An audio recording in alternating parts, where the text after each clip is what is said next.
Монголын төр надад гараа сунгаагүй бол би Филиппиний шоронд чад хийх байсан.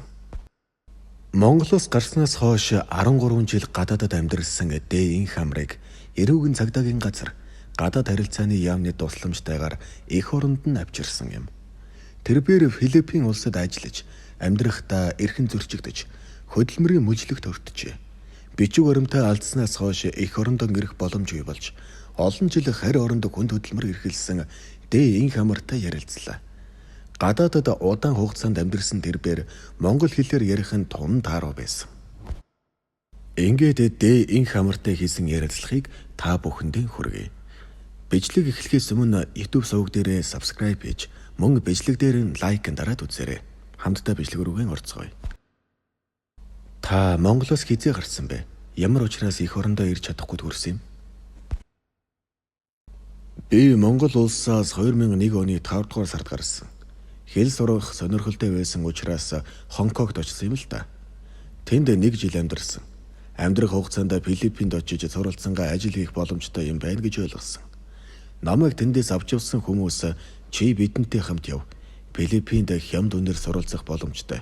Хүмүүнлэгийн байгууллагад ажиллаж чуулна. Танай оронтой харилцаа холбоотой ажилдаг. Энэ байгууллага нь хүмүүнлэгийн чиглэлээр үйл ажиллагаа явуулдаг төрийн бус байгууллага гэж хэлсэн. Олон улсын байгууллагуудад өөрсдөө хүмүүнлэгийн байгууллага хүүхдүүдэд ядарсан хүмүүс дасран хамгаалах чиглэлээр үйл ажиллагаа явуулдаг гэж тайлбарладаг. Гэвч тэр нь бүгд худлаа. Өнгөцгөн харуул Солонгос, Япон, Хятад, Америк гээд бүх орны хүмүүс байдаг болохоор хүмүүнлэгийн байгууллага гэж хэлэгт нийтэгдэг. Би өөрөө элчин сайдын яамд нь очиж судлахад Филиппиний виз гарах боломж өндөртэйг мэдсэн. Тэгээд Хонконгт 1 жил амьдарч байгаад 2002 оны 5 дугаар сард Филиппин руу явсан. Тэр хүмүүс надад их зүйл амлаж хүмүүнлэгийн ажил хийнгээ сурах боломжтой гэсэн. Гэвч хуурдагцнаас сүлд мэдсэн. Таныг тэд яаж хуурсан гэж? Би хүүхдүүдэд хичээл заана, ядарсан хүмүүс туслана гэж ойлгож байсан. Бизнес хийж мөнгө олъё гэсэн зорилго байгаагүй. Эхлээд очиод далайн гэрэг дээр амьдрах сайхан юм байна гэж ойлгосон. Эхний 1 жил надад хэлсэн зүйлээ биелүүлнэ гэж найдсан ч тэр нь талааруулсан. Ананда Марг гэсэн нэртэй нэг байгууллагад олон улсын байгууллагуудаас хандив тусламж авч хүмүүнлэгийн чиглэлээр үйл ажиллагаа явуулна гэдэг чинь нэг ч хүмүүнлэгийн арга хэмжээ зохион байгуулаагүй. Миний санаж байгаагаар нэг удаа шинэ жилийн баяраар хүүхдүүдэд жаахан идэх юм өгсөн. Олон улсын байгууллагуудад өөрсдөө хүмүүнлэгийн байгууллага хүүхдүүдэд ядарсан хүмүүсийг асран хамгаалах чиглэлээр үйл ажиллагаа явуулдаг гэж тайлбарладаг. Гэвч тэр нь бүгд худлаа. Өнгөцгөн харуул Солонгос, Япон, Хятад, Америк гээд бүх орны хүмүүс байдаг. Тийм болохоор хүмүүнлэгийн байгууллага гэж хэлэхэд нийт хүмүүс итгэдэг юм. Тэндээс явъя гэхээр хаашаа явахаа мэдэхгүй байсан юм. Том хашаагаар хөрөглөгдсөн эдлэн газар байсан учраас гарах боломжгүй. Надад цалин мөнгө өгөхгүй. Хөдөлмөрийн мүжлэгт өртснөөс үлдэл мэдсэн. Иймээс тэр байгууллагаас явахаас өөр арга байгаагүй. Гэтэл бичиг баримтаа алдчихсан. Бичиг баримт паспортоо авъя гэхээр тухайн үед Филиппин Монголын элчин сайд яам консулын газар байдаггүй. Монгол хүнч байгаагүй. Би Филиппинд байсан анхны монгол хүн. Монголын тухай тэд юу ч мэдэхгүй. Монголоод гэдэг рок хамтлаг байдаг. Монгол гэдэг нэртэй харандаа байдаг. Тэр үгээр л монгол гэхээр мэддэг. Тэр үед Монгол руу холбогдож тусламж гуйх боломж байгаагүй мүү? Бичиг баримтгүй болохоор яаж чадаагүй. Арга ирлүүгээ холбогдох гэхээр тэр үед утас интернет сайн хөгжиөгөө байсан учраас болохгүй байсан юм. Гар утас дөнгөж гарч ирж байсан үе.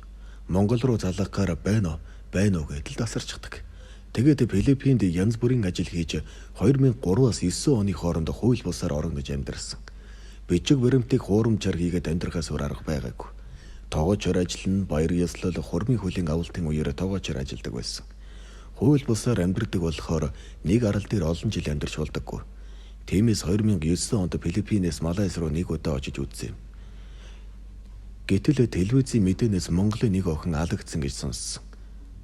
Орон нутгийн сонин хөвөллөөр энэ тухай гарсан байсан. Угаасаа тэнд Монгол улсын элчин сайдын яам байдаггүй учраас удаагүй. Хэрэв баригдаад Монгол хүн гэх юм бол тэд надтай яагаад ч зүгээр харьцахгүй. Учир нь тэр орон чинь лалын шашинтай. Иймээс Филиппин руу буцсан.